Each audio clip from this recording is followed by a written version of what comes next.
Good morning, everyone. On behalf of Fasken, it's my pleasure to introduce our keynote speaker this morning, Mr. Barry White, co-author of the White-Frasier report.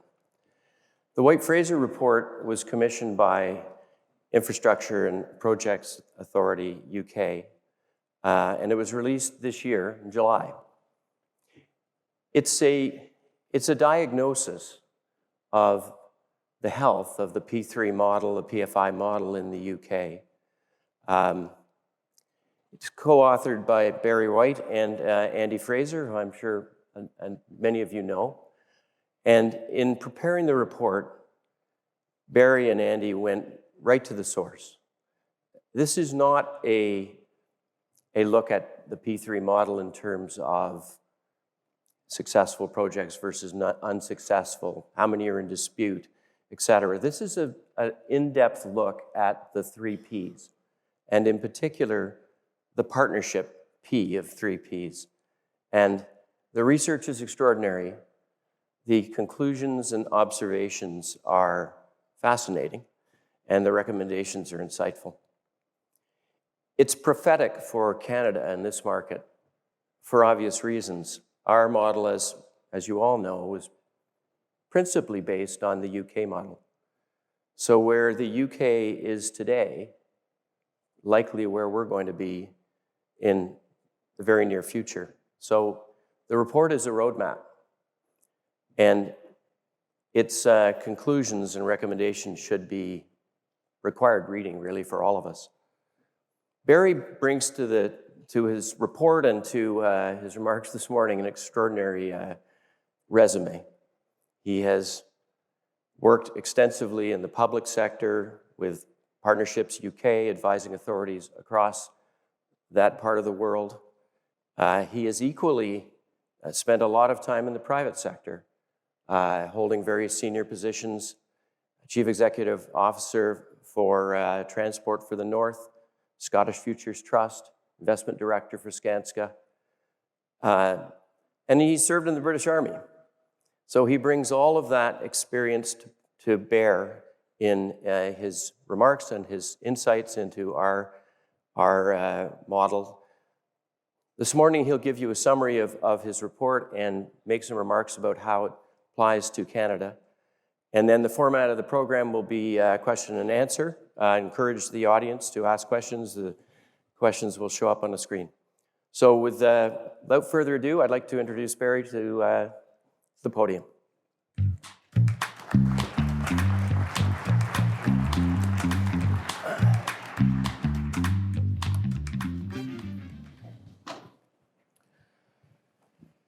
Thank you very much, Brian, and good morning to everyone. I'm going to do 3 things this morning before sitting down with Brian. I'm going to briefly describe the UK market. I'm then going to just describe why we did our report, the context, and then briefly outline some key issues that emerged from it that I think are relevant to any market where P3 is a feature. So the UK market, I'm just going to...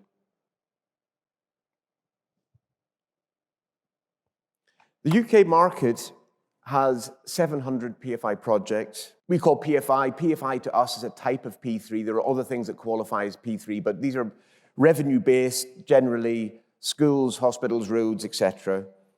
The average size of those projects when at financial close is £80 million each. In today's terms, given that that's the historic number, is about 250 million Canadian dollars. The number of clients for those 700 projects, 300 different public clients, roughly, and 180 of those clients have 1 project each. On the private sector side, they're generally owned by about 10 major funds, infrastructure funds. So a really difference in between a very diverse public sector and a very focused private sector. 65 of those 700 projects will hand back in the next 3 years. And there's very little new PFI being done, but there are much wider initiatives in public-private partnerships, P3, include things like subsea cables that rely on a $4 billion Canadian dollar sized project signed last year, relying on a public pricing support mechanism, but a private sector-led P3 type approach. So a lot of the PFI skills that have been honed over the last few years are now being very much focused towards that renewables market. So on to the report itself, number 2. The report, the White-Frasier review, took place, started this time last year, completed in May, published in July. And the perception that was in the market at the time that we were asked to look at was that poor behaviors were driving increasingly acrimonious disputes. And the number of disputes seemed to be growing. So we spoke to 160 different people across 90 organizations. And what we saw in general was like a flat-topped hill. And on the top of the hill, the vast majority of projects are running pretty well, pretty stable, and relationships are pretty good. But at the edge of the hill, there's a gentle downward slope where some projects are starting to get into trouble, and then that slope gets steeper, and there are some projects falling off the edge, going into early termination. But at the moment, the vast majority are on that sort of flat plateau at the top of the hill.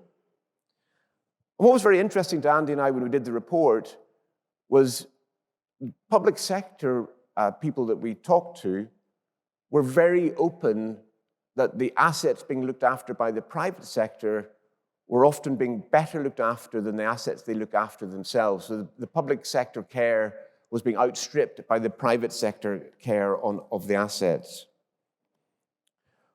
But also on the public sector side, there was an underlying frustration that sometimes the mechanisms in a P3 meant a response was slow. So people were waiting for contractual resolution of a subcontractor dispute before the technical issue was fixed.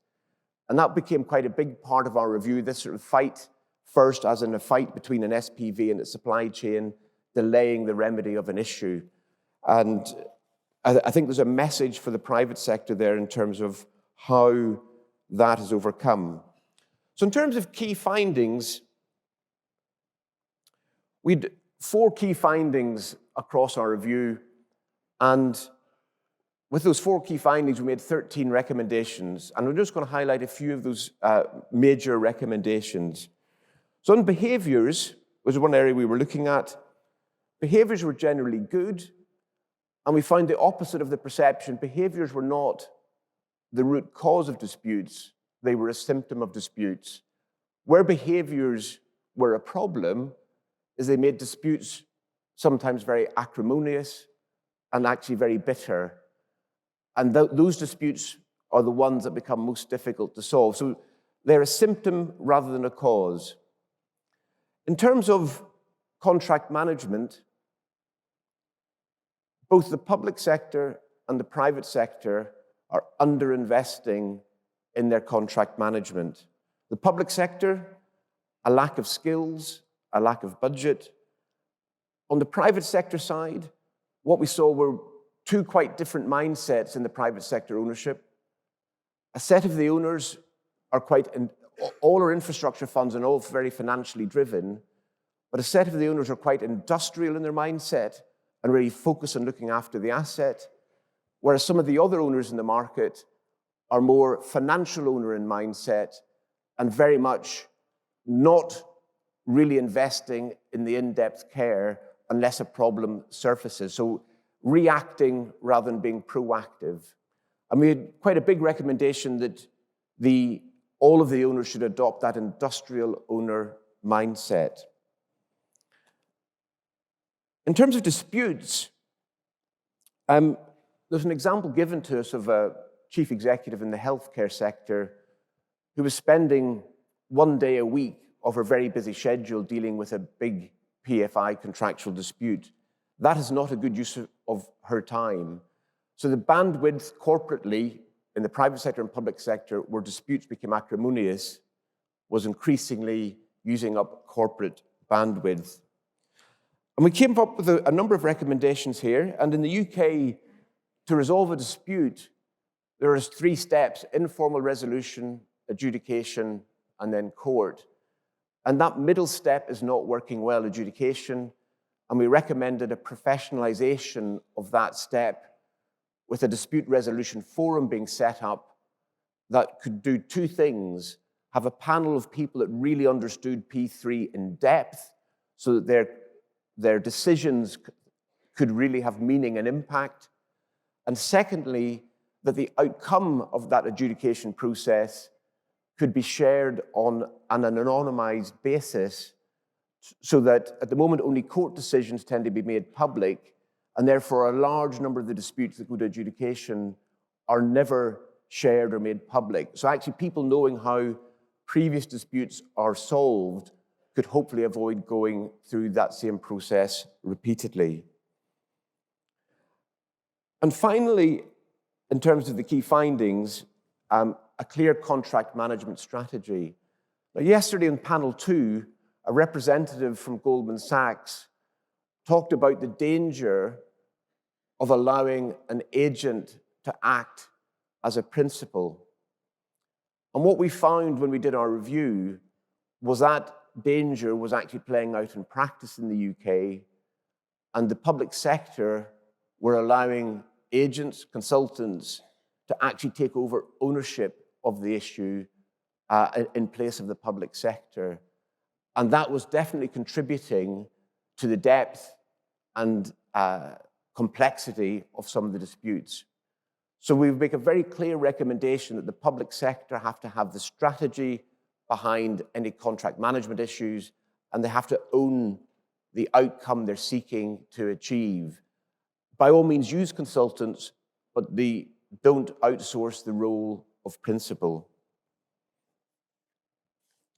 So, in closing, what I want to really say is the overall view Andy and I came to is that while there are some emerging issues, the vast majority of projects sitting on top of that plateau that are performing pretty well, they need to be anchored there and not be allowed to move towards the edge to the downhill slope.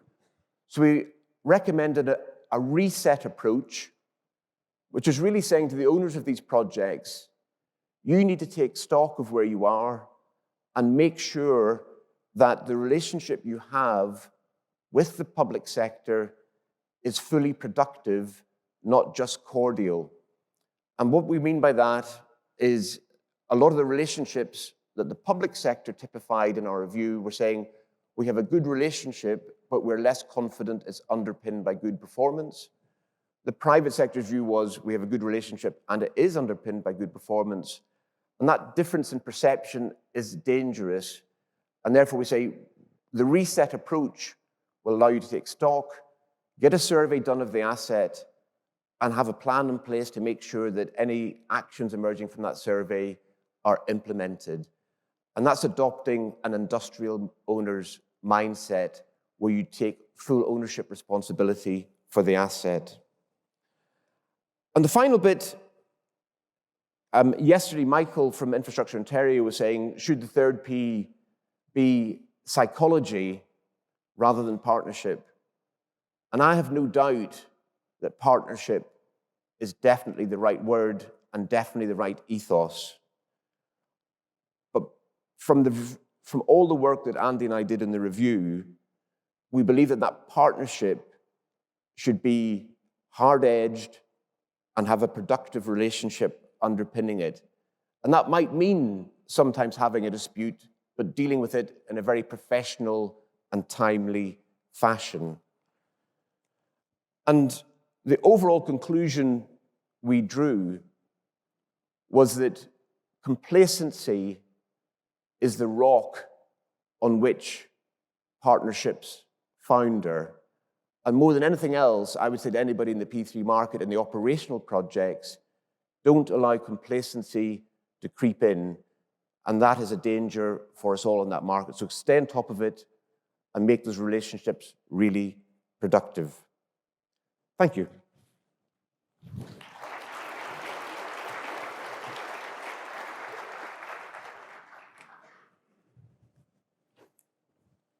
So we'll invite questions from the audience, but I'm going to lead us off.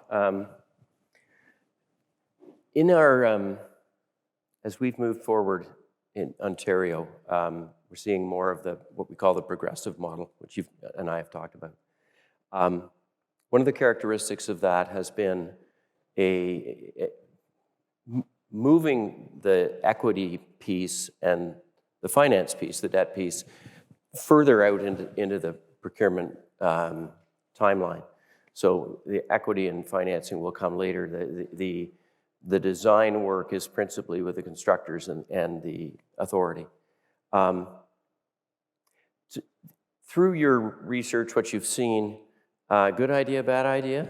How would you see the value of equity and the oversight of finance, and where do you think that should fit in a procurement strategy?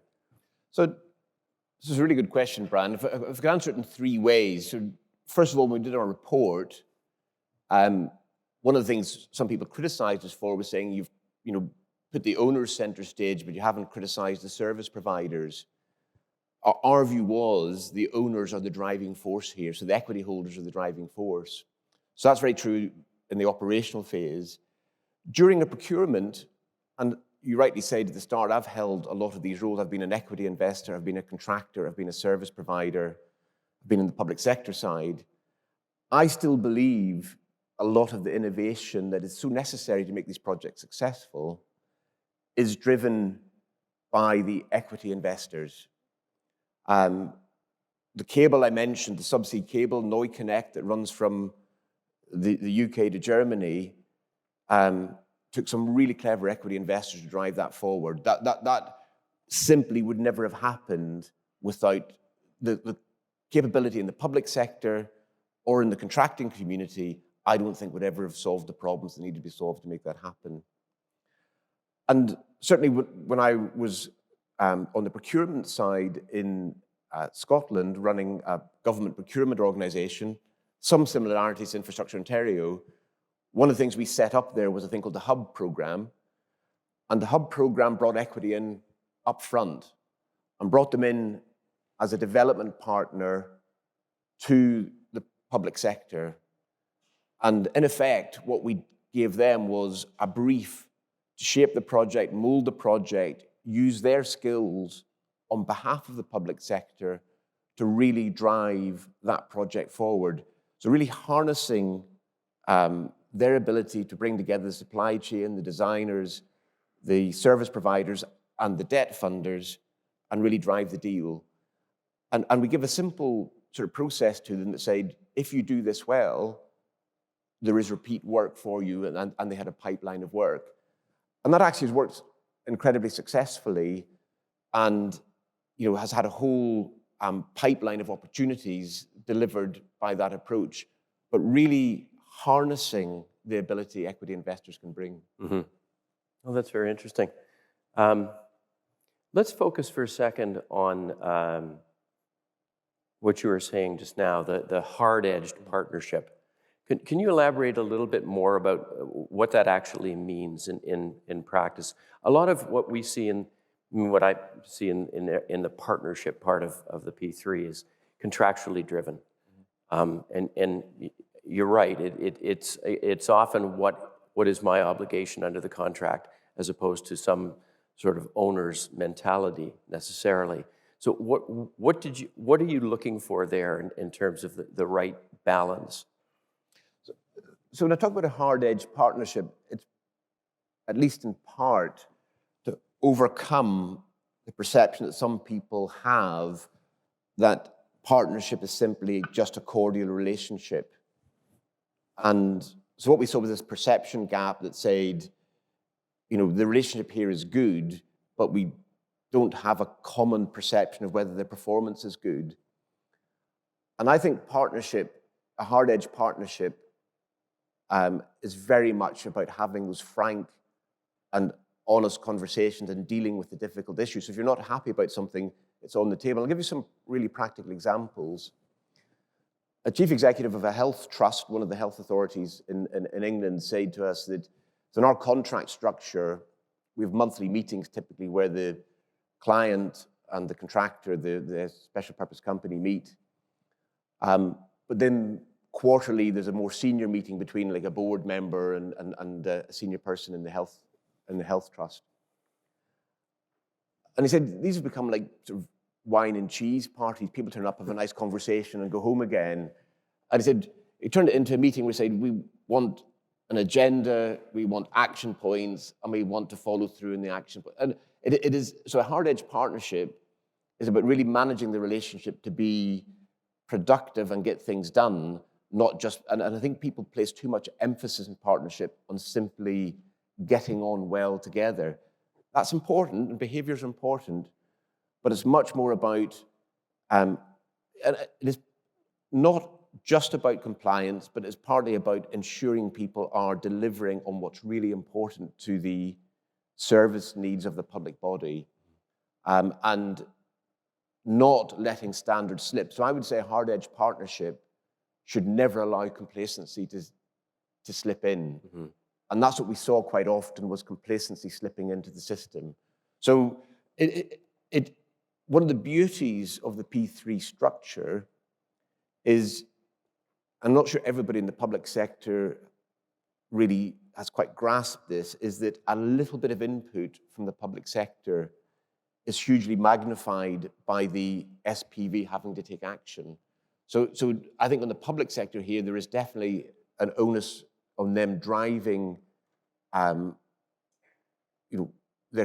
clear needs and requirements, having the right level of management, and certainly in our case, we found it to be undermanaged by the public sector, and they need to increase that, but it's really harnessing what the private sector can do on your behalf is what people need to focus on. Right, okay. I see a question from the audience, which is a good one. You described the hill and the slope, and did you see a trend in the asset classes that were at the top of the hill, at the plateau, or falling off the edge? Was there a particular kind of project that was more likely to fall? So, really good question. So, the ones that are most difficulty at the downhill slope in the UK are health projects, partly because they're more complex. Some of the others, education, schools, pretty much okay, not always. Roads, pretty much okay. Waste projects, energy from waste type projects, a bit of a mixed bag. But what we saw in energy from waste was a really strong central team sitting in the government department that really helped share lessons learned around the managing authorities. So actually, that was a really good example of where the public sector centrally were really supporting keeping projects in that more stable space by sharing lessons. So certainly health was probably the one sector that we said, we made a specific recommendation that some urgent action was required in the health sector to arrest and stop more projects moving towards that slope. Mm-hmm. When we talked about disputes, or you talked about disputes, and your process for resolving them and the 3 steps, we have found, I've seen that we'll have a process for resolving a dispute. It will be contractual. It can be a dispute board that's been set up to sort of deal with that on an informed basis, as you say. But the trend has been not necessarily to make them binding, the decisions. There's always the access to the courts.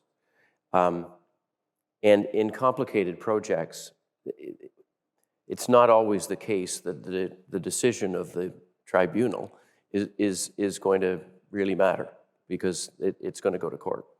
Have you seen that at all? And if so, what's the solution? Did you see a solution? I mean, the obvious one is to make it binding, but a little better than that. So it's a really good point, and probably the worst thing we saw in disputes in general was they were meandering like a stream across a prairie. You know, they weren't being driven to a resolution, so actually they took far longer than they should. So the the first thing we'd recommend to anybody is you really program manage a dispute and go, what are the milestones? How do we drive it to a timetable? Because letting this hang over us is not a good thing. The second thing we really felt was that mid-tier resolution. So if negotiations fail, the adjudication process, I don't know what you call it here, but that before you go to court, the adjudicators are sometimes brilliant and trusted by people, and they're more likely to accept the outcome. But sometimes the adjudicators are not really steeped in P3 knowledge and in depth. And therefore, we recommended having a panel of people that could more reliably give a measured and balanced view of the outcome. And that would hopefully allow people to accept those decisions more readily. We would never say that should preclude you from going to court, but hopefully it would prevent some of them going to court.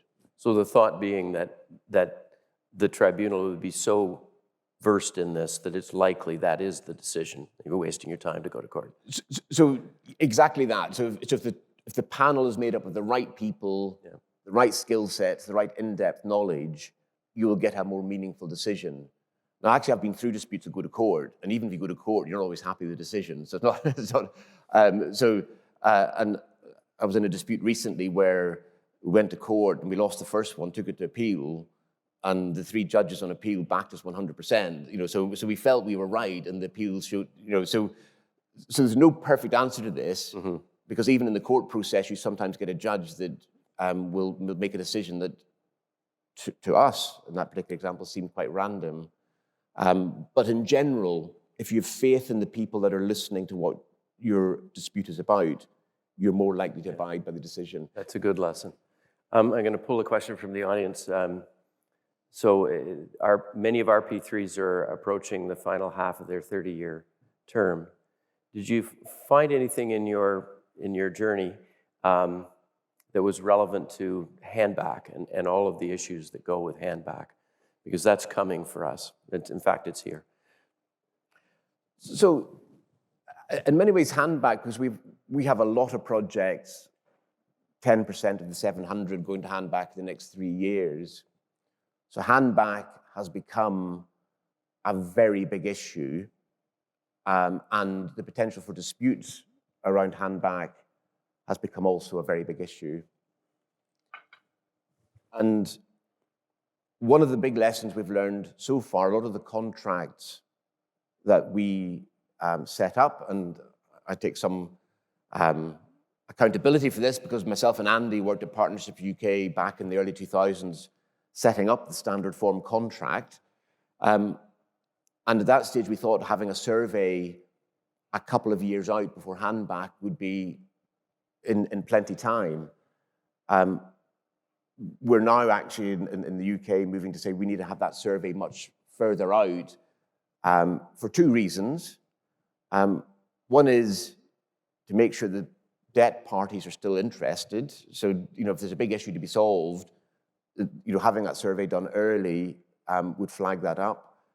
But secondly, just the implementation of any solution. If you're dealing with something like a hospital, if you do a survey 2 years out, your ability to go and do works in a hospital is always limited by the need to provide ongoing health care.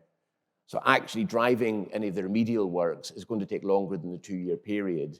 So getting the survey done earlier is one bit. The second bit is saying that survey in an ideal world should be done jointly. So that people buy in to both the scope and the outcome of the survey.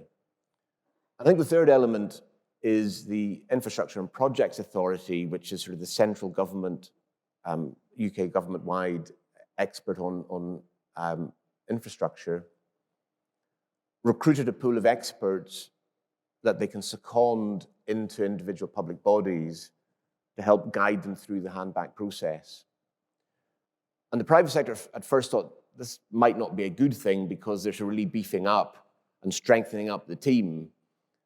I think the private sector now going, actually, we actually are quite keen to see these people seconded into the handback process because it means we have somebody working on the public authority side that really understands the commercial structure. So therefore, getting stuff done with a counterparty that really understands the structures is actually helpful to the private sector, because if you have to reach a compromise on something, if you have to deal with a tricky commercial issue, having somebody on the public authority team that gets it is actually really helpful. And actually in a lot of our public authorities, day to day, as the report showed, those teams are quite lightly resourced and don't really have the in-depth experience to make some of those judgment calls. So I think the private sector perspective on having this extra help shifted from suspicion to appreciation. So I think those are certainly three of the lessons I would say at this stage. Let's go back to the hub program for a second. That is a very interesting concept. If I understand it, as we've talked about it, the authority actually contracts with an equity provider or developer on a sustained basis, so that's a commitment that might go out 5 years and might apply to many projects, as opposed to assembling a team every time and having a competition and going through that methodology for bringing equity to the table. Have I got that straight? And how does that work? Because that's something we don't have here. So you've described it very well. So it is a partnership, and it is a genuine partnership. And it was set up for an initial 10-year period in Scotland with this, and the 5 areas we set, we did it on a regional basis in Scotland. And each of those 5 areas have now extended it beyond the original 10-year period. So actually, the appetite and the appreciation of what this does has been quite widespread. And initially, a lot of the public authorities involved were quite suspicious because they quite like competition. They quite like... but what this actually gave them was a very efficient procurement route with an incentivized equity provider working on their behalf to drive things forward. And the equity provider was able to bring skills to the table that aren't routinely available in the public sector.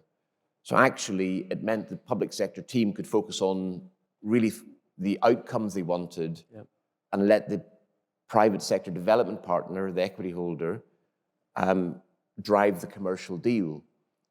And from an equity side, part of the way in which a partner was chosen was partly in their capability, their ability to use their commercial skills, and it was partly they had to bid their equity return up front as well. So they said, so there was a competition that looked at both price and capability. And we think we got quite a competitive equity return as part of that, one that they were happy with, and they've got a volume of work through it, but one also that then give them incentives in terms of repeat work. So actually, it's trying to create an alignment of interest. So did they just... my next question was going to be, how did they figure out the equity returns? Mm-hmm. So would the person, the developer that had this contract, and project number 3 comes up, do they go through the process of competing on an equity return, or do they set the equity returns up front, or are there floors and caps? How does that work? So they set the equity return up front, and so that was a fixed point. It's hard. And these were all accommodation projects, to be fair. These were, so they were all social infrastructure. So that was set up front. For transparency, the public sector had a right to co-invest with a small stake. So therefore, what you've got is, and the Scottish Futures Trust, the organisation I used to run, had a fund to co-invest alongside. So actually what you had is transparency as well. So with the public sector, it was a small stake, 10%, so it wasn't diluting what equity could do. But what it gave was the right for the public sector to have a director on the board, to have that transparency, and therefore people could see that the equity returns that were quoted were the equity returns that were being delivered, and there wasn't anything hidden. So I think having that transparency as part of it was a big bit as well. So I think what we tried to do in that process was really trying to create an alignment of interests, and that alignment means harnessing the positive side that the equity investors can bring to the table. It's an interesting structure. I'll turn to a question from the audience. This is a difficult one to answer. Do you see projects that may be suffering due to clear governance structure? In other words, not having a clear governance structure. And what recommendations would you have on what might be a successful structure? So certainly for me, governance is one of these sort of fairly dry and dusty issues that nobody sort of, until it goes wrong, nobody really cares about too much. But governance is actually absolutely the heart of this. So to me, getting the governance right, both on the SPV boards and on the public sector, public authority client side, is at the heart of getting everything else to work well. Mm-hmm. So if the governance is right, complacency won't creep in. If the governance is wrong, complacency might creep in. And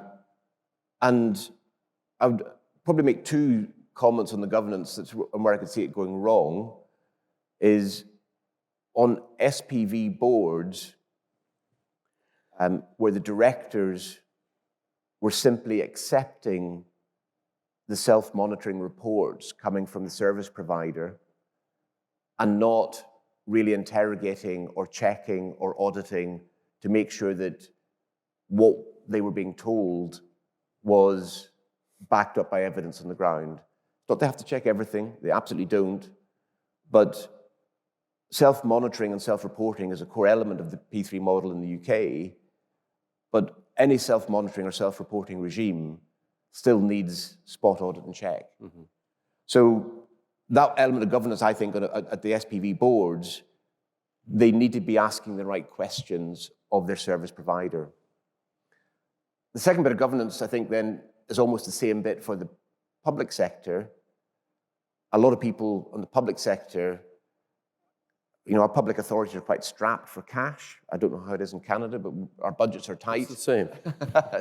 Our budgets are tight in the public sector, and a finance director sitting in a public authority will say, well, we're not going to give you resource to oversee that contract because it's a self-monitoring contract. And I would just say, in the governance point of view, you still need some resource to oversee the contract because you do need to check and audit a little bit as well. So I think in governance, getting those sort of fundamentals right are pretty key. But I think it's much more, and this is where I've challenged very much the private sector owners, just to shake a little bit of that complacency off. I would blame the public sector for allowing the complacency to exist. But I would say to the private sector, shake a little bit of the complacency off and drive it forward on behalf of your clients. They're perfectly capable of doing it. They just need to invest a little bit more time and energy to do so. Right. Yeah. I think we're at the hook here. Barry, thank you very much. It's been a pleasure.